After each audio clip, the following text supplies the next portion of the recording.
बिस्मिल्लाहिर्रहमानिर्रहीम।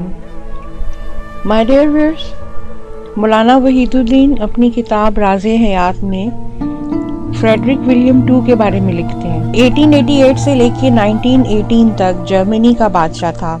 इसका right arm पैदाइशी तौर पर डिसेबल्ड था और छोटा था। कहते हैं कि इसकी इम्बैलेंस पर्सनैलिटी के पीछे की यही डिसेबिलिटी थी। इसकी इमेच्योर पॉलिटिक्स की वजह से फर्स्ट वर्ल्ड वॉर शुरू हुई और जिसमें बिलाखिर जर्मनी को शिकस्त भी हुई। पहली जंग अज़ीम से कुछ अरसा पहले का वाकया है। ये स्विट्ज़रलैंड के दौरे पे गया।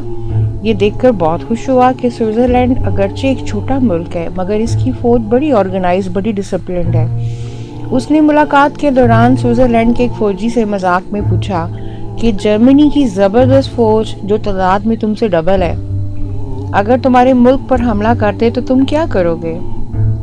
फौजी बड़ा वेल ट्रेन था। उसने बड़ा संजीदगी से जवाब दिया कि सर, हमें बस एक के बजाय 2 फायर करने पड़ेंगे।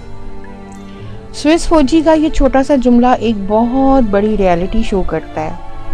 अगर आपके रिसोर्सेज कम हैं तो आप अपनी एफिशिएंसी को डबल करके उसकी तलाफी कर सकते हैं। अगर आपकी तादाद आपके मुखालफों से आधी है तो आप दुगनी मेहनत करके जिंदगी के मैदान में उसके बराबर आ सकते हैं। जिंदगी की रेस में कभी कोई आगे चला जाता है, कोई पीछे रह जाता है, कोई डोमिनेट कर जाता है और कोई स्प्रेस हो जाता है।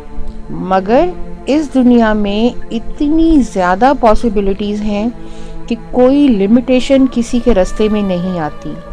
हर वो इंसान जो पीछे रह गया है वो ज़िंदगी में दोबारा आगे बढ़ जाने की पॉसिबिलिटी रखता है।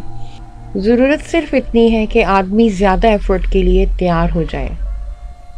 माय डियर व्यूअर्स, दुआ ये है कि परवरदिगार हम सबको खूब नवाजे, हमसे राज़ी हो जाए और हमें अपने पसंदीदा लोगों में शामिल कर ले। आमीन। अल्लाह हाफिज़।